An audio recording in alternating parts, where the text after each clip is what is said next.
Anthony F. Elmore, President and founder of the Proud Black Buddhist World Association, here today to bring you in another exciting Black Buddhist lectures.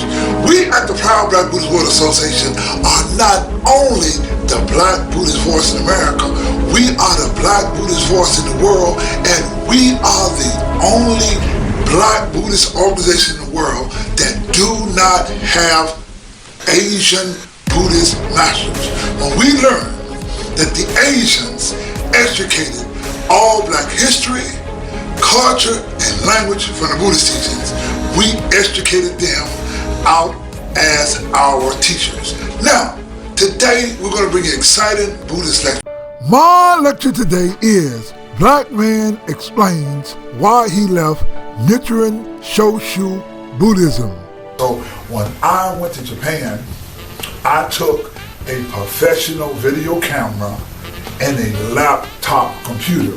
So instead of going to Japan like everyone else was going on Tozan, I went as a documentary filmmaker. In fact, I recorded more English-speaking people at Taiseikanji, Japan than anybody in the history of Nichiren Shoshu Buddhism, and that I talked to everybody. I actually recorded 3 high priests. I was given access to the temple at Taiseikanji, so I was able to study and learn and get a clearer and a more intense and in-depth understanding of Nichiren Shoshu. By my going out and my telling the story and my having a Black Buddhist website, I had no idea that Japanese did not like a Black man who was independent and free. The thing that they would ask me is that, did you get permission from the priests to have this website, to tell these stories, because they wanted you to be controlled? Well, the priests at Nichiren Shoshu did not say anything to me about my website, but what they did was they quietly got behind my back and they told the members in Memphis, Tennessee, don't associate with Anthony Elmore. So what has happened was, from 1998 and the time I did this website, and we go into the new millennium, and there I am at Japan, and everybody is like mad at me. They got this guy by the name of Tony. Tony was a New York Nichiren Shoshu member, and Tony was upset. In fact, I showed Tony on the website, and Tony was saying anything that was not of the priest was not real. So you had this culture in Buddhism, whereas the African Americans in Nichiren Shoshu did not like me because I had a website, I was not sanctioned by the priests, and for years I could write and I can tell the story. But what happened was, in fact, in 2003, I was at Taiseikanji, Japan, and Tony got together with this priest from San Francisco. His name was Reverend Takahashi. And Reverend Takahashi and Tony came up to me at the temple at Taiseikanji, and Reverend Takahashi says, I want to know about this website and who gave you permission to have a website. I looked at that little sucker and I told him, I said, wait a minute. I am an American. I'm no Japanese. I practice religion because we have freedom of religion. And I don't need no permission to have a website. I'm an American. And I have religious freedom, and you better get out my face because I know Japanese culture and history.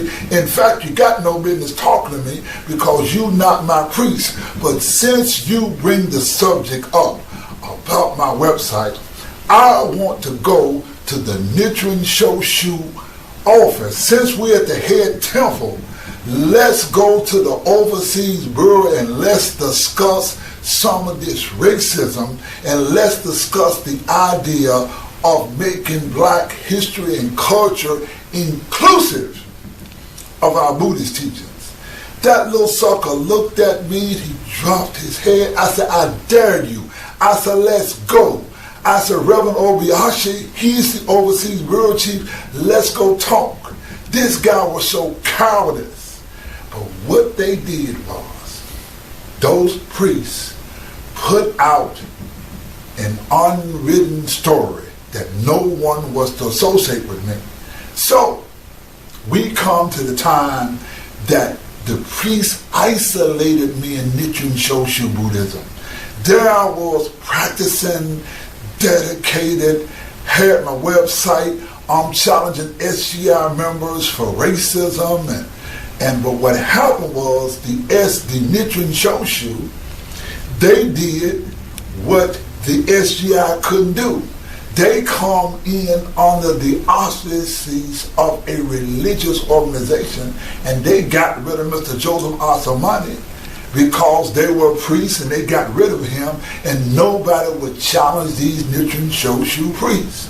Now, in 2006, I married an Ethiopian woman, and I brought her to the temple in Ghana, and when I took her to America, and we would go to Buddhist meetings, and from 2006 up until for 4 or 5 years, the meetings were horrible because I was trying to get the members to make our black culture and our history inclusive of Buddhism, and the members were told by the priests, don't associate with me. So every idea that I had, they were working behind the scenes to destroy all the things that I was doing, and it was a horrible situation. The meetings were horrible, and it was not until about 2012 when Nichiren Shoshu priest, Reverend Shinji Iwaki, came to my home. And he stood right here in front of this altar, and he says, let's leave culture out of Buddhism, no more culture. Man, I looked at that little sucker, I said, wait a minute.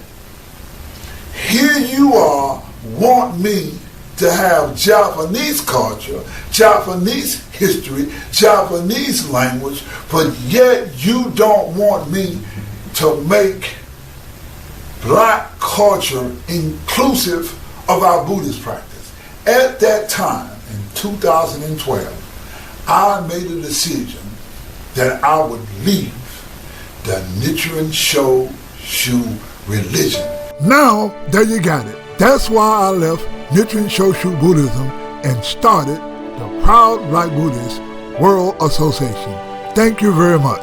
I found myself a brand new mission to help others make the right decision. Bring to you a spiritual religion. It's not the religion that you expect. It's only what the laws of cause and effect. Vultures in the middle of the call of teaching. We do a lot of wisdom preaching. No more life with any drama. We change the words and change our karma. We bring to you the new Buddha way. We bring to you the new way to pray.